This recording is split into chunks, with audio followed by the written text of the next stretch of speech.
Good morning. मैं नीरू महर्षि। आज मैं आपको चेयर योगा के बारे में बताने जा रही हूँ। चेयर योगा के कुछ पोज हैं जो आप अगर प्रतिदिन करेंगे तो आप बिल्कुल ठीक रहेंगे। अगर आपकी कोई भी बॉडी पार्ट में दर्द है कुछ है तो वो भी धीरे धीरे चला जाएगा, लेकिन आपको रोज़ करना है, प्रतिदिन करना है। मेरे चैनल को सब्सक्राइब जरूर कर लें ताकि मेरा हर आने वाला नोटिफिकेशन आप तक पहुँचता रहे। तो आइए मैं आपको दिखाती हूँ। बड़े सरल सरल से हैं। अगर आपसे खड़े होकर नहीं हो रहा है, आप बुज़ुर्ग हैं या आपके कहीं पर कमर में दर्द है या चोट लगी हुई है या आपको माइग्रेन है या आपको चक्कर बहुत आते हैं, आप खड़े नहीं हो सकते हैं, तो उनके लिए ये योगा है।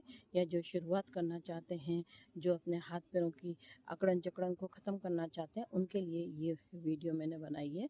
तो आप सब चेयर पर बैठकर, अगर आपने 10-15 मिनट भी चेयर पर बैठ के ये सारे कर ली आसन, जो भी एक्सरसाइज है वो कर ली, तो आपके शरीर की अकड़न जकड़न और सारे जोड़ आपके खुल जाएंगे और ब्लड सर्कुलेशन प्रॉपर तरीके से होगा। तो आइए मैं आपको दिखाती हूँ कि आपको वो कैसे करना है।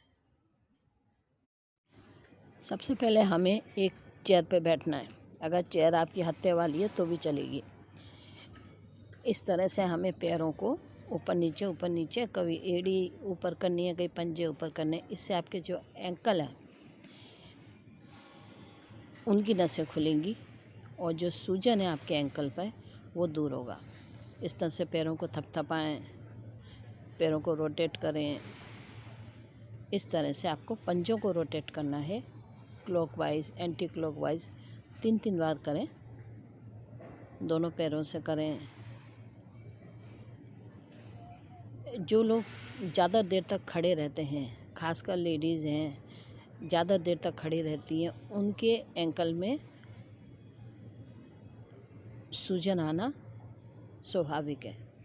तो वो अगर ये प्रतिदिन करेंगी तो उनके एंकल की सूजन दर्द सब खत्म हो जाएगा।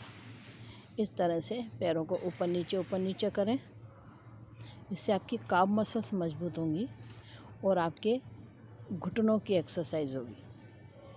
खड़े खड़े घुटनों में भारीपन आ जाता है, सीढ़ियाँ चढ़ने में भारीपन रहता है, क्योंकि नसें ब्लॉक हो रही हैं, इसीलिए ये सब कुछ हो रहा है। तो उन ब्लॉक नसों को खोलने के लिए हमें ये छोटी छोटी एक्सरसाइज करनी है। इस तरह से करने से अब आगे पीछे इस तरह से बाहर की तरफ खोलें, पैर को अंदर की तरफ करें, बाहर की तरफ खोलें, अंदर की तरफ करें, ताकि जो नसें आपकी स्टिफ हो गई हैं वो थोड़ी सी लचीलेपन ले लेंगी। इस तरह से पैर को, पंजे को आगे की तरफ खींच के अपने घुटने की मालिश करें। फिर पंजे को पीछे की तरफ खींचें, फिर पंजे को आगे की तरफ करें और अपनी मालिश करें। घुटने की अपने हाथों से मालिश करें, कोई तेल ऑयल लगाने की ज़रूरत नहीं है। अब हमने घुटनों से लेकर जो थाइज़ है इसकी एक्सरसाइज करनी है, ताकि यहाँ की भी जो नसें सूज गई हैं, फूल गई हैं, जिसकी वजह से वेरिकोज वेन्स भी हो सकता है, नीली नीली नसें हो जाती हैं, ये सब उनको दूर करने के लिए है।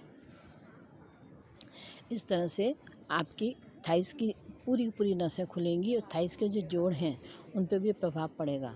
अब हमने इस तरह से साइड की तरफ दोनों पैरों को करना है ताकि हमारी कमर की नसें भी खुल सकें। पैरों को थोड़ा सा खोलेंगे और इस तरह से आगे झुकेंगे ताकि हमारी कमर से लेके स्पाइनल तक पूरी मांसपेशियां मजबूत हो सकें और जो नसें ब्लॉक हुई हैं वो खुल सकें।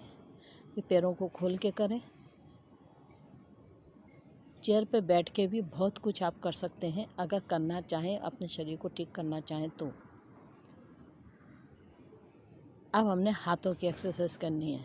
दोनों हाथों को ऊपर उठाएं और पीछे की तरफ ले जाने की कोशिश करें, चिन को लगाएं आगे की तरफ। इससे आपके जो शोल्डर फ्रीज हो जाते हैं या कंधों में दर्द है, बार बार आप हाथों नहीं उठा पा रहे हैं, आपके हाथों में दर्द ज़्यादा है, सुबह सो के उठते हैं, अकड़न जकड़न ज़्यादा रहती है, ये उस अकड़न जकड़न को दूर करेगा, नसों को खोलेगा। जैसे हम खड़े होकर कमर चक्रासन करते हैं, ये इस तरह से, ये कमर आसन का पोज है जो हम चेयर पे बैठ के कर रहे हैं। इससे आपकी जो अपर बॉडी है उसकी रीढ़ मजबूत होगी। अब दोनों हाथों को इस तरह से फंसा के और गर्दन के पीछे रखना है और आपने करना है ताकि हमारा जो सर्वाइकल पॉइंट है वो भी प्रभाव में आ सके। और हाथों में जिनके दर्द है, जिनकी बाजुओं में दर्द है, जिनके चेस्ट में दर्द रहता है, हड्डियों में दर्द रहता है, नसों में दर्द रहता है, पीठ में दर्द रहता है, ये उन लोगों के लिए है। इस तरह से बॉडी को आप खोलने का काम करेंगे। और जिनको माइग्रेन रहता है ये उनके लिए है। आपने दोनों हाथों को सर पे रख के दबाव बनाना है और इस तरह से आप करें ताकि सिर से लेकर कंधे तक की सारी नसें आपकी खुलेंगी और उन नसों के खुलने से ब्लड सर्कुलेशन प्रॉपर होगा और आपको माइग्रेन की समस्या से छुटकारा मिलेगा। दोनों हाथों को फंसाकर गर्दन के पीछे रखें और अपनी दोनों कोहनियों को मिलाने की कोशिश करें ताकि पूरी गर्दन पे खिंचाव हो सके।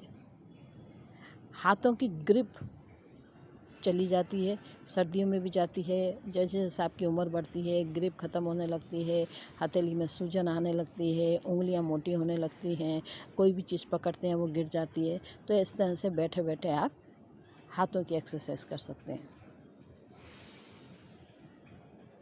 हथेली को पकड़ के अपनी तरफ खींचें, फिर दोनों हाथों को इस तरह से उंगलियों को फंसा के आप मालिश कीजिए। अपनी कलाइयों की मालिश कीजिए, उंगलियों की मालिश, हथेलियों की मालिश, हथेली के पीछे की मालिश। और फिर आपने जो जॉइंट हैं, कलाई के जॉइंट और आपकी कोहनी के जो जॉइंट हैं उनको इस तरह से थपथपाना है और शोल्डर के पॉइंट को थपथपाना है ताकि वो खुल सके।